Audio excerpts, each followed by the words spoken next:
this is Pogue Marine FPS, and today we're doing a highly weighted review on the K11. What the fuck? Bullseye. Yes! Now this rifle has a detachable magazine of 6 rounds, uses 7.7 by 55. This has been checked, by the way. I'm going to set that down there. And it really smooth action, really easy to fill up. Now let's start our way in the back. I'm going to start this video off with the negative things I dislike about the K11, but these are minor. That's why I'm going to start off. There's only a few. There's only a few things I do not like about the K11. The buttstock, obviously being a steel buttstock, but most surplus have a steel buttstock, and I really don't care. And it's kind of a positive and negative. It adds to the, how rigid it is, how heavy duty it is, but at the same time it makes it a little less uncomfortable. But you don't notice the uncomfortability, if that's even a word, when you're shooting, because of all that excellent stuff. There's wicked good features of this rifle. It's awesome. The other thing is, usually with most, the wood comes banged up pretty bad. I got kind of semi-lucky. Down here it looks great, up here it's beat up, but that's due to the equipment and the military usage. So I'm not really complaining there, but those are the two negative things about it. And that is pretty much it for the negative things. So let's move on to the positive things. I really like how the wood is like a nice hardwood. It looks decent other than the dings, but the dings, like, to me, add character. And then we'll move down to the sling. This sling was came with a rifle. Not all of them come with slings, like I heard off Classic Firearms. All of them come with slings, but this sling is really good and it's in great shape for how old it is. The trigger is a 3-pound trigger from what I was hearing about online. I don't have a trigger gauge to measure the amount of pull, but from what I'm hearing, it's a 3-pound trigger, and for me pulling the trigger, it is an amazing trigger. I love it. It's one of the best triggers in a surplus rifle I've ever shot. The safety. The safety is unique. You pull it this way, and the safety is on, and you can't open the bolt.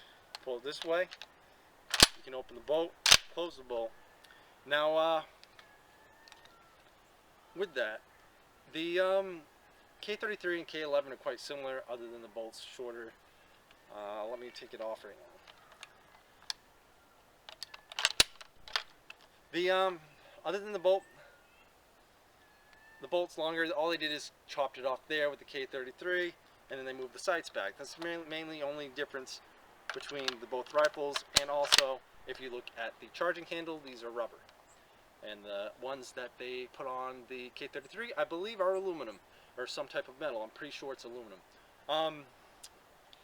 Now as we move down, it's got the iron sights. They're okay iron sights. Like I said, I don't really like shooting iron sights, but they do the job.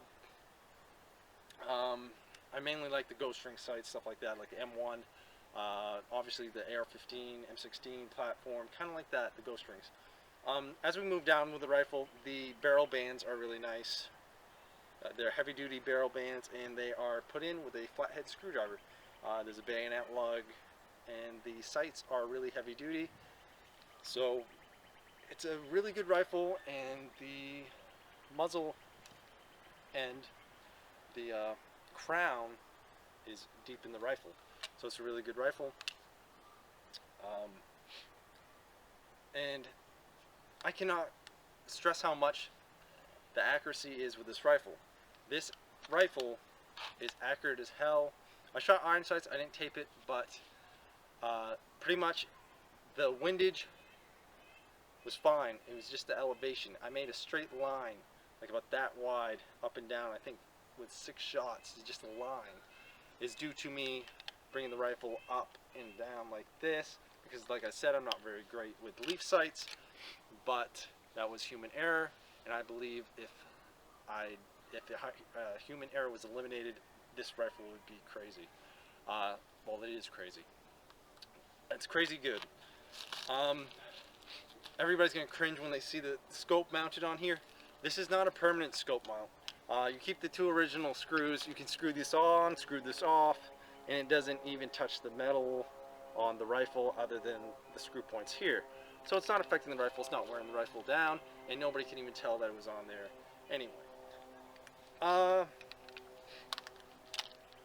So what I'm going to say about the K11 and K33 is if you haven't got one already, go get one. I believe there's a college student, I heard this somewhere on the internet, but you know, everything we hear isn't true on the internet anyway. So if everything was true, then, well, everybody does usually go by the internet. But anyway, from what they said, if they were to build a rifle of this quality today, it'd be around $3,000. Now, with that, these are only $300, and there's only a limited amount of these due to them being surplus. So go get them as soon as you can. If you see them in stock, buy one, buy two, buy three. I bought like 3 or 4 or maybe 5 Mosins, and now I'm glad I did because the prices are going up. Good things, good things. That's all I can say about this rifle. Go get it. It's one of my favorite surplus bolt action rifles, and probably will remain my most favorite bolt action rifle of all time. So that pretty much concludes my review of this. Is go get it, go get it, go get it. It's awesome. So the Swiss K11 and the Swiss K33. If you haven't got one, get one. This one's a K11. Like I said, the only difference is these are aluminum on the K33. They shorten the bolt a little bit. Your sight radius is a lot better because it brings the sights back. So if you can get a K33, get a K33. But if you can just only find a K11, get a K11 like I did. I freaking love it.